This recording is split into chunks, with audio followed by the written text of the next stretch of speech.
Today, young whippersnappers, you're going to be studying creation and the goodness of things. Everything is good insofar as it has been created by God. This is what you're going to find in the story of creation. In just a moment, we're going to pause the video. And after the video is paused, you're going to read the first chapter of Genesis and just a little bit beyond. That's the first story of creation. Two notes before you do this. One, don't get hung up on the science or the lack of science in this reading. The point of the first story of Genesis is not to give us a scientific account of how creation came about, but to tell us that God created it and therefore what it is.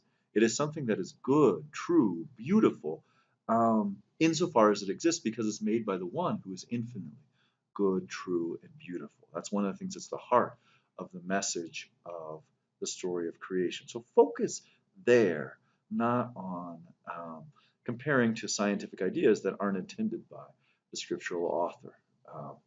And then two, pay attention to how God describes creation.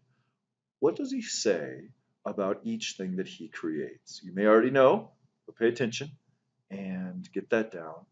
Let's pause now, move to a blank screen to signify that pause, and be back with you after you have read this passage.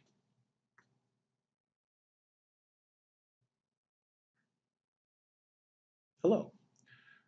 Welcome back. What did you find? What's the word that you found that God described the creation as after every day, after every bit that he made? What did he say about it? That's right. He said, it is good. It is good. And then at the end, he says, it is very good. That's an affirmation that's really big. He's saying that all creation, insofar as it exists, that distinction is going to be important later. We'll get to that tomorrow. But he's saying that all creation, insofar as it exists, is good. That is the fundamental optimism of Christianity. Everything, no matter what it is, it could be a dog, bird, sword. If you look to the right, I'm going through those different things. A Bugatti, Honda Civic, which is even more beautiful than a Bugatti, although I used this picture. A hagfish, even, is good. There's nothing in all of creation that lacks this. Why? Because of this. Everything that exists is a reflection of the one that made it. It's just like white light shining through a prism.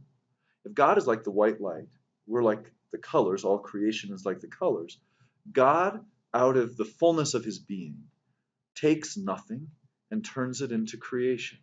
And that creation reflects him, just as when we see all of the colors broken down in the prism, we see all of the colors spread out from the white light. Each one of those reflects something that was already there in the white light. In the same way, all of creation and every bit of it, dog, hagfish, every bit reflects something good in the one who made it. Now, there's a difference, of course, in the analogy. The things that exist are made out of nothing. In the case of the prism, the light that's refracted is the same as the white light. Yes, and that's not true here. The things that are created are not God. And yet I think it's a good analogy because just as each one of those colors reflects something in the white light, so creation all reflects something good in God. Now, it's easy to see that with puppy dogs, right? It's easy to see that with birds and swords and even Bugattis. But hagfish are creatures. You can see them if you're not very familiar with hagfish over there on the side. They're eels that live in the depths of the sea. They have raspy, bizarre mouths that burrow into dead creatures as they're scavengers and they eat them on the bottom of the ocean floor. They can secrete buckets of slime in minutes. And they use that slime to escape from predators. Not something that's immediately appealing. When you look at a puppy, your heart kind of melts. When you look at a hagfish, your heart stays frozen, usually. However, that's because you're not yet attuned to the good, to the desirability of the hagfish. What does good mean anyway? Good means lovable or desirable, able to be loved, able to be desired. And the hagfish is that. It's able to be loved, able to be desired. Even if you and I do not yet love the hagfish, it can be loved, can be desired. That is the key. Does anyone love the hagfish? Well, Douglas Fudge. Dr. Douglas Fudge is an expert on hagfish slime. I searched for experts on hagfish slime on Google and I found him. Okay. He is a professor at a university. Has this quote. It's over there, but I'll read it to you anyway. Hagfishes do lots of amazing things, like making buckets of slime and feeding through their skin. But one of their most impressive tricks has to be their ability to tie themselves in knots. And I can imagine Dr. Fudge tying himself up in knots with amusement and delight as he watches his hagfish that he's experimenting on tie themselves up in knots because he has found the secret of delighting in hagfish. Okay, how are hagfish desirable? I'm not Dr. Fudge. I can't describe it as well as he could. They're desirable in some ways. They fit into their ecosystem, and that way they're desirable for all those that fit into it, including us, because we're part of the big ecosystem, right? They scavenge on the floor of the ocean and keep it clean, help keep the ocean healthy, and all of the fish and the food that we eat from there healthy. So it benefits the whole ecosystem, desirable in that way. They are desirable, of course, to other hagfish. You know, the male hagfish loves the female hagfish, finds her beautiful. Um, Even when she doesn't have her makeup on. The male hagfish says, "Wow, you're wonderful," female hagfish. So they can delight in one another. And someone like Douglas Fudge, who has studied them, who has seen what is good in them, has able to recognize that, able to love them. Anything insofar as it exists is lovable. You or I may not love everything, may not find what is desirable in it, hagfish, mosquitoes, etc. But it's a weakness in us, not a weakness in the thing. The thing itself is desirable, is good. We just haven't found its goodness yet because in some way it's repulsive to us or in some way it is unpleasant to us like mosquitoes are. Everything insofar as it exists is good. A bit more on love. What is love? What does it mean to love? Well, there's a lot to be said on love, okay? We use the word love in a lot of different ways. So, for example, I might say, I love a hamburger. I might also say, I love my wife. And I might say, I love God. In each one of those cases, I mean something different. When I say I love the hamburger, I mean I love it because it tastes good and I want to consume it. When I say I love my wife, I hopefully mean one, that she's beautiful and I delight in her, if I had a wife. But then two, that I really wish what is good for her, that I long for good things to happen to her. I want good for her, because that's the proper way to love other human beings, as sometime we'll talk more about. Um, and then the love of God, there's adoration and utter awe involved in my love before His beauty, His goodness, His majesty. In each of those ways, I mean something different by the word love. But we use the same word. So what do we mean is the same between each of those uses of love or any other use of love that we have? Philosopher Joseph Pieper, really wise Catholic philosopher, studied this, thought about this in his book on love. And he said, what is common to all the loves is this: the affirmation, it is good that you exist. Might be for different reasons, might be in different ways. But whenever I love something, I'm affirming it's good that you exist. Hamburger, it's good that you exist because you're yummy. And wife, it's good that you exist because you're wonderful. And God, it is good that you exist because you are awesome in your glory and your majesty, and nothing else, including myself, could exist except for your existence. It is good that you exist. And hagfish, says Dr. Fudge, it is good that you exist. Everything is good, therefore it can be loved. Human beings in a particular way. You know, remember the hierarchy of being. Human beings higher up on the hierarchy of being. One should love them in a particular way. So here's a quote from Pope Benedict that kind of shows something on that. If an individual is to accept himself, someone must say to him, it is good that you exist. Must say it not with words, but with that act of the whole being that we call love.